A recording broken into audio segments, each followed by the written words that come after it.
আজ রবিবার, আর রাত পেরোলেই কালকে সোমবার, রাখি পূর্ণিমা। গত শনিবার সন্ধেবেলায় রাস্তা দিয়ে যাওয়ার সময় এই রাখির দোকানগুলো চোখে পড়লো। ভাবলাম আপনাদের সঙ্গে রাখির ভিডিও শেয়ার করি। কত সুন্দর সুন্দর রাখি, কত নতুন নতুন ভাবনা, দেখে ভালো লাগলো। আমরা তো যারা শিল্পী রাখি বানাতেই পারি, কিন্তু এই রাখিগুলো যারা বানায় তারা সারা বছর এই জীবিকার ওপরেই নির্ভর করে। মূলত বাড়ির মেয়েরাই এই কুটির শিল্পের সঙ্গে যুক্ত থাকে।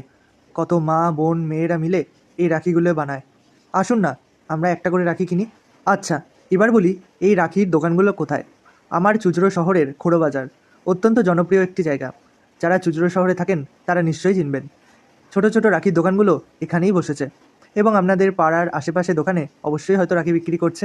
গিয়ে দেখবেন, একটা হলেও রাখি কিনবেন। আমি জানি বর্তমানে আমাদের মনের অবস্থা যা, তাতে কোনো উৎসবই পালন করতে ইচ্ছা করছে না। তবুও বলবো, ভাই বোনের এই সম্পর্ককে অটুট করতে রাখি বন্ধন উৎসব পালন করুন, আর ভগবান সব ঠিক করে দেবে। জয় জগন্নাথ।